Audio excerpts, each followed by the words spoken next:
자, 반갑습니다. 저는 인문학을 요리하는 남자, 인문학 셰프 세범입니다. 자, 우리 앞선 논의에서는 사형을 반대하는 벤담의 입장을 검토하였습니다. 자, 벤담은 사형이 가지고 있는 네 가지 문제로 인해서 사형이 형벌의 목적을 달성할 수 없다.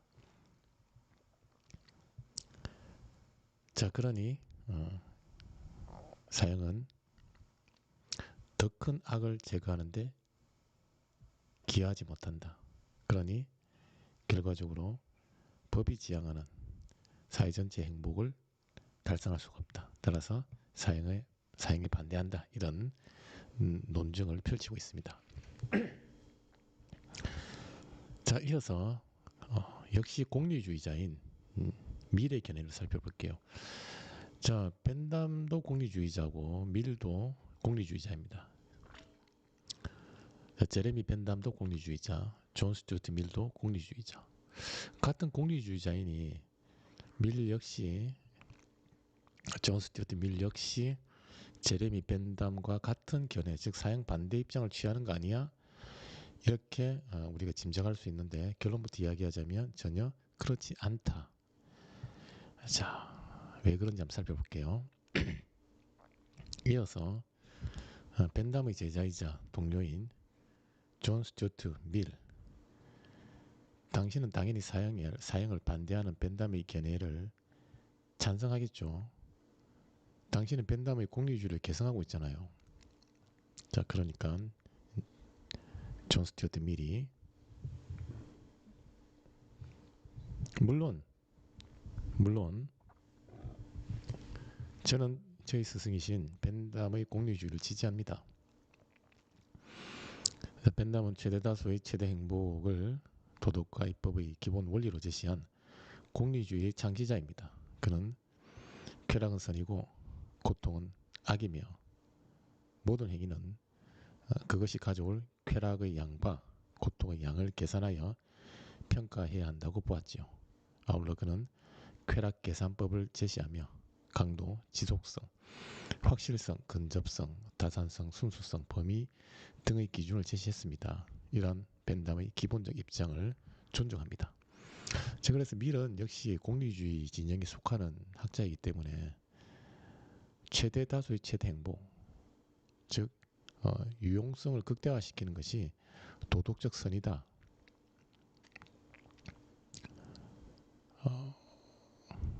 라고 하는 이 벤담의 공리주의 입장에 동의합니다. 그런데 이 벤담은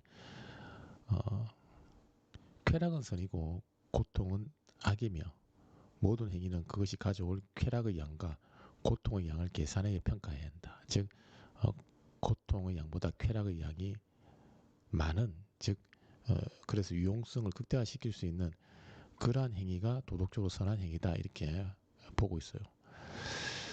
자, 그런데 이 벤담은 이 쾌락은 결국 벤담이 선으로 바라보고 있는 이 쾌락은 그 양적 차이만 존재할 뿐이지 질적 차이는 존재하지 않는다는 입장이에요. 그래서 우리가 흔히 벤담을 양적 공리주의자로 분류하기도 합니다.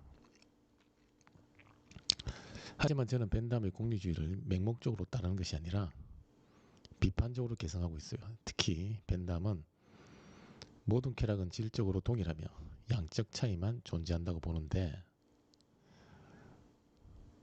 저는 쾌락에는 양적 차이뿐만 아니라 질적인 차이도 존재한다고 생각합니다. 즉 지식을 탐구하거나 예술을 감상할 때 경험하는 지적인 쾌락이 육체적이고 감각적인 쾌락보다 본질적으로 더 우월하고 가치 있다고 보지요. 제 이러한 관점을 은유적으로 표현하자면 만족한 돼지보다는 불만족한 인간임이 더 낫고 만족한 바보이기보다는 불만족한 소크라테스임이 더 낫다라고 할 수 있어요. 아울러 두 가지 쾌락을 모두 경험해본 유능한 심판자들, 이들의 선호에 따라 우리는 어떤 종류의 쾌락이 더 질적으로 높은지 결정할 수 있습니다. 자, 그래서 벤담은 쾌락은 양적 차이만 있는 것이 아니라 쾌락에는 질적 차이가 존재한다는 것이죠. 그래서 우리가 도덕적 선을 계산을 할 때 쾌락의 양뿐만 아니라 질까지 함께 고려를 해야 된다라고 해서 벤담의 입장을 비판적으로 개성하고 있어요. 그래서 우리가 이 존 스튜어트 밀의 입장을 질적 공리주의자다, 질적 공리주의다 이렇게 분류를 합니다. 결국 존 스튜어트 밀의 질적 공리주의는 쾌락의 양뿐만 아니라 플러스 알파로 쾌락의 질까지 고려하여 도덕적 선악을 평가해야 한다. 이런 관점인 셈이죠. 이렇게 벤담이 어떤 쾌락의 질적 차이를 고려한다는 점을 강조하기 위해서 은유적 표현을 하나의 명제로 제시합니다. 즉 만족한 돼지보다는 불만족한 인간이 낫다. 즉 불만족한 인간이 느끼는 쾌락이 만족한 돼지가 느끼는 쾌락보다 질적으로 수준이 높다는 거죠. 그리고 만족한 바보가 경험하는 쾌락보다는 소크라테스가 경험하는 쾌락이 질적으로 더 높다. 즉 쾌락에는 이러한 질적 차이가 존재한다는 거예요. 이처럼 저는 벤담의 공리주의를 비판적으로 계승하는 태도를 사형에 대한 관점에서도 여전히 유지하고 있습니다. 벤담은 사형이 공동체 전체의 행복으로서 유용성에 기여하지 않는다는 입장을 취하고 있죠. 하지만 사형은 유용성에 기여할 수 있습니다. 즉 공리주의의 연장선에서 사형을 옹호할 수 있는 논거를 마련할 수 있어요.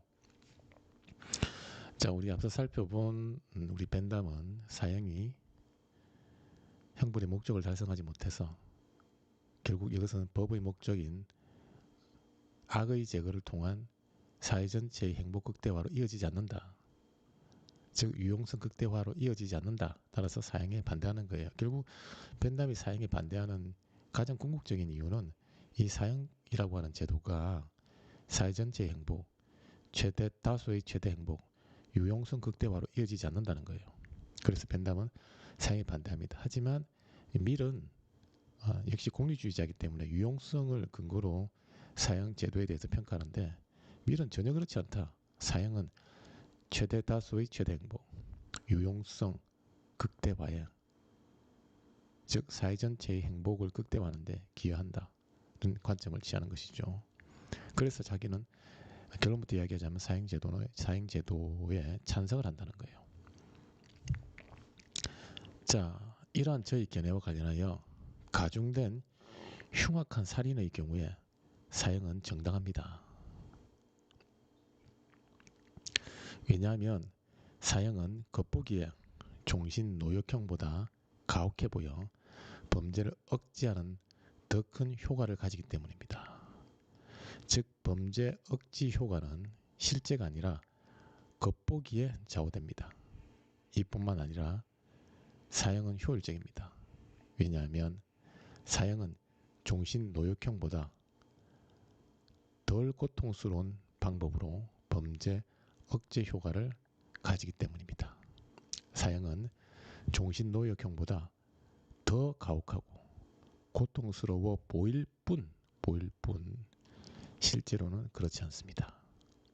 즉 희망 없이 단조롭고 힘든 삶을 이어가는 종신 노역형의 긴 고통의 경우 짧고 빠른 죽음의 고통이 사형보다 사실상 짧고 빠른 죽음의 고통인 사형보다 사실상 훨씬 가혹하고 잔인합니다. 결국 사형은 범죄를 억제하는 가장 덜 잔인한 방법인 셈이지요. 이러한 효과성과 효율성을 고려할 때 사형은 공리주의가 지향하는 유용성 증가에 기여합니다. 따라서 저는 흉악 범죄에 한정하여 사형을 옹호합니다. 자, 정리를 하자면 우리 존 스튜어트 밀은 흉악한 살인, 즉 흉악 범죄에 대해서 흉악 범죄에 국한해서 흉악 범죄에 한정하여 사형을 옹호합니다. 왜 존 스튜드 밀이 이렇게 흉악범죄 사형 한정하여 사형을 옹호하는가? 옹호하는가? 크게 보면 두 가지가 있어요. 첫 번째가 사형은 사형은 종신 노역형보다 사형은 종신 노역형보다 덜 가혹하다. 즉 사형은 종신 노역형보다 덜 고통스럽고 덜 잔인하다. 사형은 종신 노역형보다 덜 고통스럽고 덜 잔인하다. 이렇게 사형이 종신 노역형보다 덜 고통스럽고 덜 잔인함에도 불구하고 겉보기에 더 고통스럽고 더 잔인하게 보여서 범죄를 억제하는 효과가 있다는 거예요. 즉 유용성 증가에 기여한다는 것이죠. 그래서 자기는 이 사형에 찬성한다는 겁니다. 결국 이 벤담이 존 스튜드 밀이 사형에 찬성하는 이유를 크게 두 차원으로 나누자면, 첫 번째, 종신 노역형보다 덜 고통스럽고 덜 잔인하다. 두 번째, 덜 고통스럽고 덜 잔인함에도 불구하고 겉보기에 더 고통스럽고 더 잔인해 보이기 때문에 그러한 겉보기 효과로 인해서 범죄를 억제하는 효과를 기대할 수 있다. 따라서 나는 사형에 찬성한다. 단 흉악범죄에 대해서. 이러한 입장으로 정리할 수 있어요. 결국 미리 볼 때 사형은 굉장히 효과적이고 효율적입니다. 자, 왜 효율적이냐? 종신 노역형보다 덜 고통스럽고 덜 잔인하면서도 겉보기에 고통스럽고 더 잔인해 보이기에 범죄를 억제하는 목적을 달성할 수 있는 효과성이 있는 거예요. 따라서 이러한 효과성과 효율성을 고려할 때 흉악범죄에 한하여 사형을 옹호한다는 것이 존 스튜어트 밀의 입장입니다. 자, 이렇게 존 스튜어트 밀의 입장 관련하여 각 주의 내용을 한번 살펴볼게요. 자, 각 주의 내용. 자, 또 다른 중요한 공리주의자인 존 스튜어트 밀 역시 공리주의의 처벌론의 특징적 측면을 보인다. 다만 그는 사형을 옹호하는 논거를 세웠다. 즉 밀 역시 유용성을 논거로 사형 제도에 대해서 평가하는데, 밀은 벤담은 사형이 유용성 증가에 기여하지 않는다는 이유로 반대했지만, 밀은 사형이 유용성 증가에 기여한다는 근거를 내세우면서 사형을 옹호하게 됩니다. 자, 1868년 국회 연설에서 밀은 가중된 흉악한 살인의 경우에, 즉 흉악범죄의 경우에 사형은 정당하다고 주장한다. 밀은 짧고 빠른 죽음의 고통이란, 여기서 짧고 빠른 죽음의 고통은 바로 사형의 고통이죠. 희망 없는 단조롭고 힘든 삶을 영위하는 긴 고통, 이것은 바로 종신 노역형의 고통입니다. 즉 사형의 고통보다는 사형의 고통이 종신 노역형의 고통에 비하면 훨씬 덜 잔인하다. 실제로는 훨씬 덜 잔인하다고 주장한다. 소렐이 간략히 요약하듯 종신 노역형은 생각보다 훨씬 가혹하고 사형이 실제보다 더 가혹해 보일 뿐이다. 자, 그래서 실제는 종신 노역형이 훨씬 가혹한데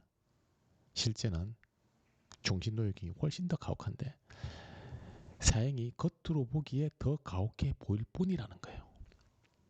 그러기에 어떤 효과를 가지느냐? 억지 효과를 가진다. 억지 효과란 실제가 아니라 겉보기에 더 크게 좌우되므로 사형이 오히려 더 큰